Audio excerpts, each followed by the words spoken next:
నమస్తే, welcome to our channel. Andhra Pradesh ముఖ్యమంత్రి నారా చంద్రబాబు నాయుడు గారు వైసీపీకి విసిరినటువంటి సవాల్ ఇప్పుడు ప్రస్తుతం ఆ పార్టీలో పెనుదుమారం రేపుతుందా అంటే అవుననే చెప్పుకోవచ్చు.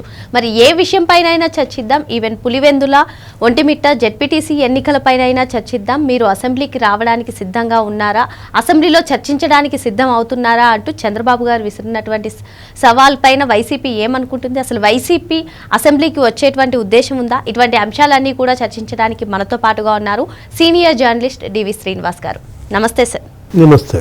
కూటమి ప్రభుత్వం అధికారంలోకి వచ్చిన తర్వాత ఫస్ట్ డే ఏమో అసెంబ్లీ సెషన్కి వచ్చింది సార్ వైసీపీ. మరి ఆ 11 ఎమ్మెల్యేలు ఇప్పటి వరకు కూడా ఒక్కరోజు కూడా అసెంబ్లీ సెషన్స్కి రానటువంటి పరిస్థితి. మరి సెప్టెంబర్ 18వ తారీఖు నుంచి అసెంబ్లీ సమావేశాలు 10 రోజుల పాటు సాగనున్నాయని చెప్పి కొందరు చెప్తున్నారు. మీరు అసెంబ్లీ సమావేశాలకు రావడానికి సిద్ధంగా ఉన్నారా? పులివెందుల, ఒంటిమిట్ట జెడ్పీటీసీ ఎన్నికలపైన అయినా చర్చిద్దామంటూ చంద్రబాబు నాయుడు గారు ఇసిరినటువంటి సవాల్ ప్రస్తుతం ఆ పార్టీలో తీవ్ర దుమారం రేపుతుందా అని చెప్పి కొందరు అంటున్నారు. మరి ఇదే అంశంపైన మీరేమంటారు? అసలు ప్రెస్ మీట్ పెట్టాడా? పులివెందుల, ఒంటిమిట్ట జెడ్పీటీసీ ఫలితాలు వచ్చిన తర్వాత జగన్మోహన్ రెడ్డి కనపడ్డా? ఎక్కడో వినాయక స్వామి పూజ తన కార్యాలయంలో ఏదో టెంకాయ కొట్టేసి వెళ్ళిపోయినట్టున్నాడు. అంటే జనానికి ముఖం చూపించడానికి అతనికి నామోషిగా ఉన్నప్పుడు ఇంకా శాసనసభకే ముఖం చూపిస్తాడు. మొన్న వచ్చాడా రేపు రావడానికి? అంటే ఒక బాధ్యత రహితుడిగా. ఇప్పుడు ఒక రాజకీయ పార్టీ నడపటానికి అతనికి అర్హత ఉందా? ఓట్లు అడగటానికి అతనికి అర్హత ఉందా? వాళ్ళ ప్రజల్లో చర్చ. ఇప్పుడు ముఖ్యమంత్రి చంద్రబాబు సవాల్ చేశారు. అంతకుముందు అయ్యన్న పాత్రుడు స్పీకర్ గారు కూడా మాట్లాడారు. డిప్యూటీ స్పీకర్ రఘురామకృష్ణరాజు గారు మాట్లాడారు. మిమ్మల్ని గెలిపించింది ఎందుకు? ఇప్పుడు మీ బదులు మీ 11 సీట్లు కూడా మిమ్మల్ని కాకుండా ఇంకెవరన్నా కాంగ్రెస్ పార్టీని గెలిపించుంటే, కమ్యూనిస్టులను గెలిపించుంటే ఇవాళ ఆ నియోజకవర్గాల వాయిస్ సభలో ప్రతిధ్వనించేది. అంటే జగన్ ఒక రకంగా మొన్న జగన్ని 11 సీట్లలో గెలిపించినందుకు 11 నియోజకవర్గాల గొంతు నొక్కుతున్నాడు. ఇప్పుడు 40% ఓట్ బ్యాంక్ నాకు ఉంది అన్నాడు. నిజంగా నీకు ఆ ధైర్యం ఉంటే 40% వాయిస్ నువ్వు వినిపించాలి. 40% వాయిస్ ఈ 11 నియోజకవర్గాల నుంచే వినిపించగలగాలి. నువ్వు పోరాట యోధుడివనో లేకపోతే అబ్బో గతంలో పెద్ద బిల్డప్ ఇచ్చారు. ఏమని? అసలు ఢిల్లీకి మరి పులివెందులకి మధ్య యుద్ధం అన్నారు అప్పట్లో. సోనియా గాంధీని ఎదిరించిన ధీరుడని కదా. మరి ఎందుకు ఈ పిరికతనాన్ని ఎదిరించలేకపోతున్నాడా? ఇప్పుడు జగన్మోహన్ రెడ్డి అసెంబ్లీకి గైర్ హాజర్ని ఎలా చూడాలి? ఇంత పిరికాడు జగన్మోహన్ రెడ్డి అని జనంలో చర్చ జరుగుతుంది. ఇప్పుడు ఇది ఓడిపోయినందుకు నువ్వు శాసనసభకి వెళ్ళలేదంటే అది పక్కన తీసిపెట్టు, అది కాదు కదా. అసలు అంతకుముందు నువ్వు ఏ సమావేశానికి వెళ్ళావు? సరే, నువ్వు వెళ్ళకపోగా మరి నువ్వు కౌన్సిల్కి ఎందుకు వెళ్తున్నారు? శాసన మండలిలో బొత్స సత్యనారాయణ ఆధ్వర్యంలో వైసీపీ ఎమ్మెల్సీలు ఎందుకు వెళ్తున్నారు? ఇక్కడ ఎందుకు వెళ్ళరు? ఓ పని చేయండి, జగన్మోహన్ రెడ్డిని తీసేయండి, శాసనసభాపక్ష నాయకుడిగా ఇంకొకరిని ఎన్నుకోండి. ఆకేపాటి అమర్నాథ్ రెడ్డో, పెద్దిరెడ్డి రామచంద్రారెడ్డో, వాళ్ళెవరో వెళ్ళండి. అంటే ప్రశ్నించే గొంతు ఇవాళ నిన్ను ప్రతిపక్షంగా ప్రజలు ఆమోదించి పంపిస్తే పారిపోతావా? ఒక పారిపోయే నాయకుడిగా కనపడుతున్నాడు, పరారీ. మనం చూసాం వరుస కేసులు. ఏది? కాకాని గోవర్ధన్ రెడ్డి పరారీ అని అంటారు, పిన్నెల్లి బ్రదర్స్ పరారీ అంటారు, లేకపోతే మిథున్ రెడ్డి పరారీ అంటారు. ఆ పరారీల గురించి విన్నాం కానీ చదివాం కానీ ఇదేం పరారీ? ఎందుకు అసలు ఆ పార్టీ పేరే పరారీ పార్టీ అని పెట్టుకోండి. పారిపోయే పార్టీకి రేపు ఒకవేళ ఎన్నికలు వస్తాయి, ఆ ఎన్నికల్లో ఏ ముఖం పెట్టుకుని ఓట్లు అడుగుతావు? ఇప్పుడు పులివెందుల, ఒంటిమిట్ట జెడ్పీటీసీ ఎన్నికలపైన మాట్లాడడానికి మేము సిద్ధంగా ఉన్నామని చంద్రబాబు నాయుడు గారు చెప్తున్నారు సార్. ఆ 2 ప్రాంతాల్లో చూసుకున్నట్లయితే వైసీపీకి డిపాజిట్లు లేనటువంటి పరిస్థితి కూడా ఇదే ఒక రీజన్గా చెప్తున్నారు. అసెంబ్లీకి వెళ్ళకపోవడం కూడా దీనిపైన చాలా ఎఫెక్ట్ చూపించింది అంటున్నారు. మరి ఇది తెలుసుకునైనా ఇప్పటికైనా జగన్మోహన్ రెడ్డి అసెంబ్లీకి వెళ్ళే అవకాశాలు ఉన్నాయంటారా? వాళ్ళు కవ్విస్తున్నారు, ఏది రమ్మని పిలుస్తున్నారు, తొడగొడుతున్నారు. రా రా అంటే నువ్వేమో మరి పోయి ప్యాలెస్లో పడుకుంటానంటే.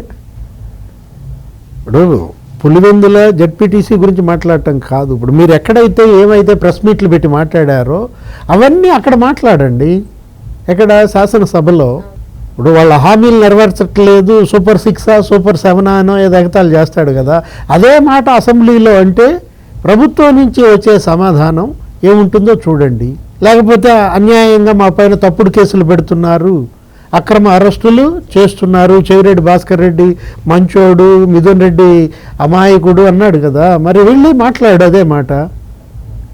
కృష్ణమోహన్ రెడ్డి ధనుంజయ రెడ్డిని చూస్తే జాలేస్తుంది అన్నావు కదా, ఆ మద్యం కుంభకోణం ఏంటో, దాని లోటుపాట్లు ఏంటో, అసలు గుట్టుమట్లు ఏంటో మొత్తం బయటపెట్టు, ప్రభుత్వాన్ని నిలది. ఆ దమ్ము లేదా? దమ్ము లేని పార్టీగా ఇవాళ వైఎస్ఆర్ కాంగ్రెస్ పార్టీ. ఏదో ఛానల్ ఏదో చూసా, దమ్మున్న ఛానల్ అంటారు, ఆ ఛానల్ని దమ్మున్న ఛానల్ ఏంటది, ఏబీ అన్న ఏదో ఒక ట్యాగ్ లైన్, అట్లాగే దమ్ము లేని పార్టీ అని ట్యాగ్ లైన్ దీనికి. ఇప్పుడు ప్రజలు నవ్వుతున్నారమ్మా. అసలు ఇంతగా నవ్వుల పాలైన పార్టీని కానీ, నగుబాటు పాలైనటువంటి నాయకుడిని కానీ మొదటిసారి మనం చూస్తున్నాం. రైతుల గురించి మాట్లాడతావా? మాట్లాడు. ఇప్పుడు యూరియా దొరకట్లేదనో ఏదో, ఇప్పుడు వాటినే శాసనసభలో గొంతెత్తి ప్రశ్నించు. వాళ్ళు ఏం సమాధానం చెప్తారో విను. హామీలు అన్నాడు మేనిఫెస్టోలో, హామీలన్నీ మోసం అనే ఏదో రాశాడు మొన్న, ఏది చంద్రబాబుని మించిన మోసగాడు లేడు అన్నాడు. ఆ మాట శాసనసభలో చెబితే తెలుస్తుంది ఎవరి మోసాలు ఏంటో. అంటే తన గుట్టు బయటపడుతుంది, తన యొక్క మొత్తం చరిత్ర నాళ్ళు బయటకు తీస్తారు, తను ఎలా హామీలు ఇచ్చి మోసం చేశాడు, ఇవన్నీ బయటకు వస్తాయన్న భయం కనపడుతుంది. జగన్మోహన్ రెడ్డిలో భయం, వైఎస్ఆర్ కాంగ్రెస్ పార్టీలో భయం అన్నమాట. ఇప్పుడు ఒకటి ఇక్కడ మనం తీసుకోవాల్సింది, సూపర్ 6 అన్నారు కదా, వాళ్ళు ఎలా అమలు చేశారో చెప్తున్నారు. తల్లికి వందనం, మేము పలానా ఇద్దరుంటే 26,000 వేసాం, ముగ్గురుంటే 39,000 వేసాం, 52,000 వేసాం, నువ్వు అసలు ఒకళ్ళకే ఇచ్చావు అమ్మఒడి, ఒక సంవత్సరం ఎగ్గొట్టావు. సరే మీరు అంటున్నారు వాళ్ళు ఒక సంవత్సరం ఎగ్గొట్టారని, అందులో లోపాలు ఏమున్నాయి? అవి నువ్వు గనక శాసనసభలో మాట్లాడితే నీకు స్పీకర్ అయ్యన్న పాత్రుడు నీకు మైక్ ఇస్తారు. ప్రతిపక్ష నాయకుడిగా నీకు ఇవ్వాల్సిన టైము మీ రేషియో ప్రకారం ఇస్తారు. నిలది, తల్లికి వందనం మీద నిలది, లేకపోతే ఉచిత బస్సు మీద నిలది. ఇప్పుడు ఆ రోజు వాళ్ళందరూ ఏదో అంటున్నారు కదా, ఏమని 5 రకాల బస్సులకే పర్మిషనా? ఇప్పుడు 6,000 మంది 6,000 బస్సుల్లోనే అనుమతిస్తున్నారు, 11,000 బస్సులకి అంటున్నారు. ప్రభుత్వం ఏం చెప్తోంది, మరి దగ్గర 8,000 9,000 బస్సులకి మేము అలౌ చేస్తున్నాం అంటోంది. నువ్వు ఆ మాట ఏదో అక్కడికి వెళ్ళు, శాసనసభలో నిలది, స్పీకర్ గారిని ఉద్దేశించి అధ్యక్ష అంటూ నీ దగ్గర ఉన్న రుజువులు బయటపెట్టు.